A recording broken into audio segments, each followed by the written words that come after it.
Silver की तो दो चाल है, एक तो सोना के साथ साथ सिल्वर चलता है, दूसरा सिल्वर इंडस्ट्री के हिसाब से भी चलता है, क्योंकि अब बहुत सारे इंडस्ट्रियल प्रोडक्ट्स में सिल्वर की बड़ी मांग है। इसकी वजह से सिल्वर की कमी भी हो रही है। तो हालांकि साथ साथ में बात करते हैं, लेकिन सिल्वर पर अलग से भी बात करनी चाहिए, हम बात करेंगे। लेकिन फिलहाल जो सबसे बड़ी चीज़ है या जो सबसे ज़्यादा लोगों के ध्यान में है वो है भाव। पिछले एक साल से लोग देख रहे हैं, हालांकि सोना चढ़ता है तो ऐतिहासिक रूप से सोना उतरता भी है, लेकिन अब यहाँ सोना मैं खरीदूं या ना खरीदूं, इंतजार करूं या ना करूं, ये सारे सवाल इस बात पर निर्भर करते हैं कि आगे चाल क्या होगी भावों की। तो अजय जी ये बताइए, आप लोग क्या रीड कर पा रहे हैं, आगे क्या होने वाला है, कुछ समझ में आ रहा है, या ईमानदारी से आप कहेंगे कि बिल्कुल नहीं, अभी तो फिलहाल कहना मुश्किल है? नमस्ते मनोज जी। आपको और सभी दर्शकों को धनतेरस और दीपावली की शुभकामनाएं। देखिए, इंडिया में जैसे अभी आपने स्टार्ट तब बताया था कि सोना बढ़ रहा है और चहल पहल मच रही है। मुझे लगता है कि देखिए, इंडियन आदमी को सोना खरीदना बताने की जरूरत नहीं है। हम रामायण काल से देख रहे हैं कि तीज त्योहार में तो सोना लेना है। बट आज के मौके पे आपको सबसे पहले ये समझना है, आपको खुद का केवाईसी करना है कि आप सोना लेना क्यों चाहते हो, कंजम्पशन के लिए या इन्वेस्टमेंट के लिए। देखिए, अब तक इंडियन आदमी हमेशा सोना, हम सोचते हैं बाय करता है, नहीं, इंडियन आदमी सोना बाय नहीं करता, कंज्यूम करता है। जितनी बार भी हम ना ज्वेलरी या कोई भी फॉर्म में लेके आते, वो घरों में पड़ा रहता था, हम वापस बेचते नहीं है। जब आप कोई चीज बेचने जाते हो तो उसको इन्वेस्टमेंट का प्रारूप देते हैं। तो पिछले 2-5 सालों में हमको ये रियलाइज हुआ कि सोने चांदी में भी हम निवेश कर सकते हैं। पिछले दिवाली 31 अक्टूबर की थी, जब सोने का भाव 78,430 का भाव था, और आज हम देख रहे हैं लगभग 75% की तेजी दिख चुकी है। ऐसा ही कुछ हाल चांदी का भी है। तो मुझे लगता है कि यहाँ पे पहले आप केवाईसी कीजिए। अगर घर में 30 त्योहार है तो बिल्कुल सोना चांदी आज भी आप लीजिए, और 5 साल बाद 7 साल बाद जब देखोगे तो आज के भाव भी आपको सस्ते दिखेंगे। लेकिन निवेश की बात करेंगे तो यहाँ पे मुझे लगता है थोड़ा सा कॉशियस हो जाइए, बिकॉज निवेश जब हम करते हैं तो रिटर्न देखते हैं कि हमें रिटर्न कितना मिलने वाला है। मेरे सामने टेबल है, अगर मैं 2000 दिवाली टू दिवाली भी देखूं तो 2022 के अंदर मुझे 6.5% की तेजी दिखी, फिर 18%, फिर 31% और अब 75% की तेजी।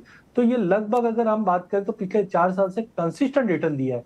तो मेरा सलाह यही रहेगा कि शुभ लाभ के लिए तो सोना लीजिए, बट रिटर्न के लिए चांदी पे नजर रखिए, क्योंकि चांदी अब एक तरह की हम बोल सकते हैं ड्वेल मेटल है। उसके ऊपर हम बाद में वापस आएंगे, बट मुझे लगता है कि निवेश के पॉइंट ऑफ व्यू से थोड़ा सा कॉशियस हो जाइए। हालांकि रिटर्न बहुत अच्छे बने हैं, फैक्टर्स काफी स्ट्रांग अभी भी दिखाई दे रहे हैं, लेकिन जो रिटर्न अब तक हमने बनते हुए देखे हैं, वैसा रिटर्न अगर आप सोच रहे हैं तो सोने में थोड़ा पॉज लीजिए।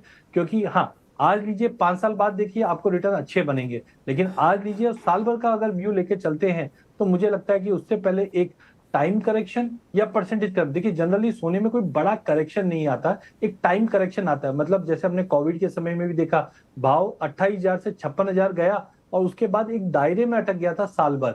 तो एक दायरे में ट्रेड होगा तो उसको हम बोलते हैं टाइम करेक्शन।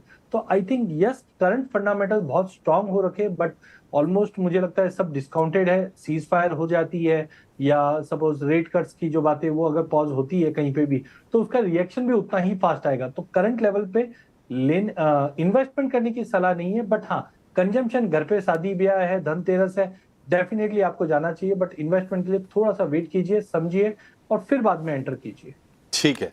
लेकिन अजय जी एक बात बताइए कि ये जो इस वक्त हम लोग देख रहे हैं पिछले एक साल से, और इसको अगर आप थोड़ा और ठीक से समझना चाहें तो कोविड के बाद से जिस तरह के परिवर्तन हम दुनिया में देख रहे हैं, न्यू वर्ल्ड ऑर्डर की बात कर रहे हैं, पूरी दुनिया डिस्टर्ब्ड है, आर्थिक रूप से उठापटक मची हुई है, इन तमाम परिस्थितियों में ही हम सोने में देख रहे हैं, आप खुद ही कह रहे हैं कि एक साल में दिवाली से दिवाली 75% सोना बढ़ गया। अब ये बताइए कि ये इस तरीके से जो ग्रोथ आई है सोने में, क्या ये सस्टेन करेगी या ये करेक्शन मोड में जब जाएगी तो कुछ लंबा घर नुकसान भी हम देख सकते हैं या भाव बहुत ज़्यादा गिर भी सकते हैं? भावों को लेकर अब तक के अपने एक्सपीरियंस के हिसाब से आपका सेंस क्या कहता है? देखिए, इंडिया जिस स्टेज पे है वो बहुत ही पिकुलर स्टेज है। आप ऐसा नहीं कि सोने में करेक्शन नहीं आया। आप 1980 में देखेंगे, हंट ब्रदर में जब चांदी ने $50 मारा था, वहां से हमने फिर से $10 के नीचे चांदी को आते हुए देखा। सोने में 68.36% का फॉल आया था। चलिए, 1980 तो मुझे भी ध्यान नहीं है, मैं तो उसके करीब मतलब हम बच्चे ही थे। लेकिन अगर हम 2011 की बात करें तो 2011 में भी $1920 से प्राइजेस 1100 के नीचे आता है, जो करीबन 38% का फॉल है। तो इतिहास दिखाता है कि यस, इतने बड़े फॉल भी आते हैं, बट इंडिया में क्यों नहीं दिखाई देता? उसका सबसे बड़ा कारण है रुपए की गिरावट।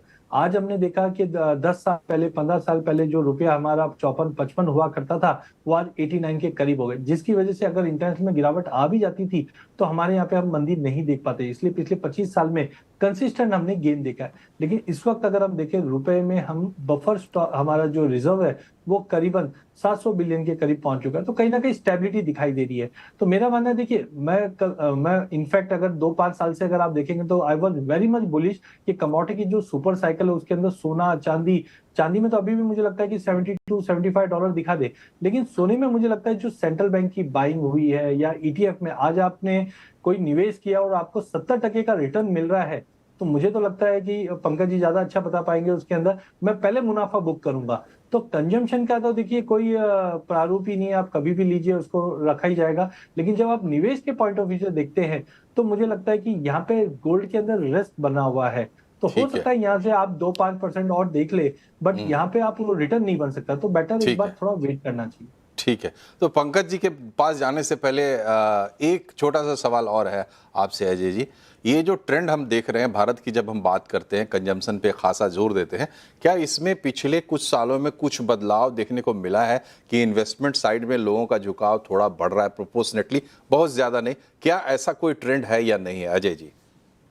ये मनोज जी, मैंने तो ये देखा है कि अब तक हमको, कभी भी, मैं इक्विटी के अगेंस्ट नहीं हूं, बट हमने हमेशा सुना है कि अगर आपको इन्फ्लेशन को बीट करना है तो आप म्यूचुअल फंड में डालिए, इक्विटी में डालिए, तब आपको इन्फ्लेशन बीट हो सकता है। मेरा मानना है इन्फ्लेशन होता किससे? पेट्रोल महंगा हुआ तो इन्फ्लेशन होगा, पल्सेस महंगे हुए तो इन्फ्लेशन होगा, सोना महंगा होगा तो इन्फ्लेशन तो है, मानते ही हैं। तो मुझे लगता है डायरेक्टली आप इन्फ्लेशन जिससे बढ़ता है उसी में इन्वेस्ट कीजिए। तो यस, हमने पिछले 10 सालों में ये चीज का चेंजेस आते हुए देखा है कि लोगों का रुझान सोने और चांदी में एज ए निवेश बढ़ा है। आज गवर्नमेंट ने भी गोल्ड बॉन्ड लेके आए हैं, उससे एक क्लैरिटी मिली है लोगों को, यस हम इन्वेस्ट करेंगे तो हमको रिटर्न भी बनेगा और गोल्ड का जो प्यार है वो भी रहेगा। एक लास्ट इसमें एक चीज और ऐड करना चाहूंगा मैं, कि एक जो हम बार बार सुनते हैं एसआईपी, मुझे लगता है एसआईपी का full form systematic investment plan नहीं है, वो अब होना चाहिए सिल्वर इन्वेस्टमेंट प्लान या जीआईपी, गोल्ड इन्वेस्टमेंट प्लान। क्योंकि ऑलरेडी हम अक्षय तृतीया, धनतेरस में एक 30 दीवार है कि हमें सोना चांदी लेना ही लेना है। अब इसी चीज को अगर हम देखें निवेश के पॉइंट ऑफ व्यू से, तो आप म्यूचुअल फंड के अंदर मल्टी एसेट आ चुके हैं, ईटीएफ आ चुके हैं। तो ये कहीं ना कहीं दर्शाता है कि जो जेंजी है, जो पहले ट्रेडिशनली हम लोग ज्वेलरी के फॉर्म में या कॉइन के फॉर्म में लेते हैं, अब ये इलेक्ट्रॉनिक फॉर्म में आ गया। बट ये अच्छा इसलिए है क्योंकि अब लोगों को gold silver as a investment भी दिखने लग गया है।